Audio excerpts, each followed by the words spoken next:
말씀으로 하루를 여는 복된 새벽에 하나님이 우리에게 주시는 귀한 말씀은 구약성경 욥기서 37장 1절에서 4절까지 되겠습니다. 온라인에 동참하는 여러분도 다 함께 성경을 펴주시고 같이 말씀 속으로 들어가 보실까요? 이로 말미암아 내 마음이 들떠 그 자리에서 흔들렸도다. 하나님의 음성 곧 그의 입에서 나오는 소리를 똑똑히 들으라. 그 소리를 천하에 펼치시며 번개불을 땅끝까지 이르게 하시고 그 후에 음성을 발하시며 그의 위험찬 소리로 천둥을 치시며 그 음성이 들릴 때에 번개를 멈추게 아니하시느니라. 아멘. 시편 19편 1절에서 4절에 보면 하늘이 하나님의 영광을 선포하고 그 위에 손으로 하신 일을 나타낸다고 증언합니다. 밤하늘을 이렇게 쳐다보면 반짝거리는 수많은 별들, 그 은하수들, 은하계에 얼마나 그 별들이 많습니까? 별들이 사실은 소리가 온 땅에 가득할 겁니다. 그래서 첨단 과학에서는 기술을 가지고 우주로부터 들려오는 메시지를 잡으려고 지금 계속해서 연구하고 노력하고 있는 것입니다. 우리는 침묵 가운데서 온 땅에 통하는 그 신비로운 하나님의 계시의 음성을 듣습니다. 천둥 소리가 동서남북 제한 없이 큰 소리로 하늘을 뒤흔드는 것처럼 하나님의 음성을 어디서나 귀를 기울이고 듣고자 하는 자에게 들려주신다. 그게 3절 4절에 나와 있지 않습니까?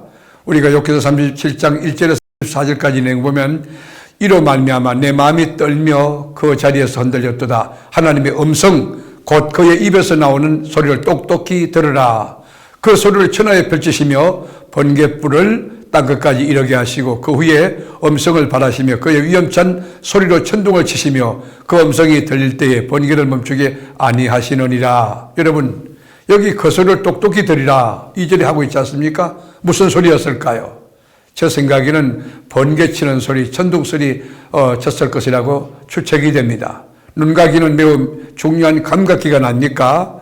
귀를 통해서 우리가 소리를 듣고 깨닫습니다. 눈으로 만물, 현상학적 그 증거를 보고 이 변화를 보면서 은혜도 받기도 하지만 어떤 사실을 판단하는 데 도움이 되는 거 아닙니까? 하나님이 기록한 이 신구약 66권 말씀을 특별 계시라고 합니다. 그리고 자연을 통해서 인간들에게 하시는 하나님의 말씀을 일반 계시라고 합니다. 우리가 38장부터 하나님께서 직접 말씀을 시작하십니다. 직접 말씀하시기 전에 일반 계시를 통하여 먼저 우리의 눈과 귀를 열어주고자 하시는 겁니다. 엘리야는 욥에게 하나님이 행하신 놀라운 일을 깊이 생각해 보라고 권면합니다. 하나님은 우주 속에 있는 것들을, 무수한 것들을 진열시켜 놓고 아주 질서정연하게 움직이게 하면서 우리로 하여금 그것을 보고 하나님께 영광을 돌리도록 그렇게 만드신 것입니다. 언제 찬바람이 불고 언제 따뜻한 바람이 불어올까? 그 바람의 길을 누가 추적할 수 있을까? 오늘 냇밤을 스친 이 바람은 어디서 온 것일까?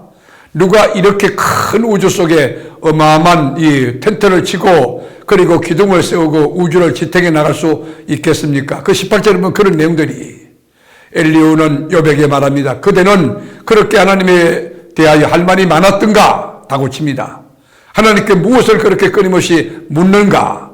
하나님께 대답할 말을 우리에게 좀 가르쳐 달라. 우리는 도대체 우준에서 머리가 나빠서 하나님께 뭐라고 말을 해야 될지 나는 모르겠다. 이것은 사실 엘리야가 욥에게 빈정거리는 말입니다.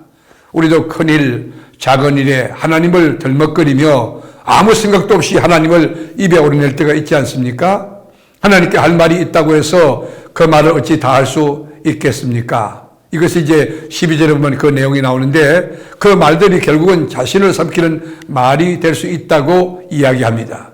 만일 그렇게 하나님 앞에서 함부로 말한다면, 이야기를 한다면 하나님이 당신을 삼킬 것이라는 경고성 발언도 합니다. 구름이 가리웠다고 해서 태양이 사라진 것 아니지 않습니까? 하나님이 침묵하는 것 같지만 그러나 전능하신 하나님은 여전히 살아계시고 그 자리에서 역사하고 하나님의 섭리와 뜻을 이루어가는 것 아닙니까? 우리 인간이 겪는 사계절을 누가 다 설명할 수 있겠습니까? 계속해서 자신의 의만을 주장하고 하나님 앞에서 나는 바르다고 이렇게 고집을 세운다고 하면 결국은 자기 자신의 무지함을 드러낼 뿐이라고 엘리야는 충고하고 있습니다. 그렇습니다. 우리가 밤에 잘 때도 죄를 짓지 않습니까? 생각으로 나도 모르게 꿈에서도 잘못된 판단하고 또 죄를 짓고 그럴 수 있지 않습니까? 왜요? 에덴 동산에서 범죄한 아담의 피가 흐르는 우리는 죄인이기 때문에 그렇습니다. 말씀을 하루에는 복된 이 새벽에 우주에 가득 찬 하나님의 소리를 영의 안테나를 쭉 뽑아서 들을 수 있어 하나님이 무엇을 원하는가, 나에게 책망하지는 않으신가, 또는 나에게 겸손하라고 권하지는 않는가, 또 하나님 말씀에 순종하라고 그렇게 권면하고 계시진 않는가, 하나님의 음성을 듣는 영의 길을 가진 사랑하는 교우 여러분이 되므로 여러분 일생에 주님의 음성을 듣고 주님 말씀에 순종하며 복된 삶을 살아가는 복된 은혜 있기를 주의 이름으로 축복합니다. 샬롬. 기도하겠습니다. 주님, 엘리야가 욥에게 빈정거리며 네가 말이 많다고 그렇게 책망도 하고 그리고 이 가시 같은 말을 하고 있습니다. 주님, 우리가 우리 주변의 이웃들을 향하여 하나님의 형상대로 지음받은 귀한 하나님의 자녀인 줄 알고 존중하고 귀히 여기고 함부로 이야기하지 않는 그런 절제된 영성, 그리고 남을 배려하고 존중하는 그런 바른 신앙 갖게 하여 주어서 우리 목장에서는 목장장님을 귀히 여기고 또 기관에서는 기관장님, 또 남전도에서는 남전도 회장님, 그리고 안수집사님 회장, 권사회장, 장로회장 모두 존중하면서 영적 질서를 지켜 하나님께 영광 돌리는 저희 교회 전 교우들이 되게 하옵소서. 오늘도 넉넉하게 성립케 하실 주님을 찬송하며 예수님의 이름으로 기도드립니다. 아멘.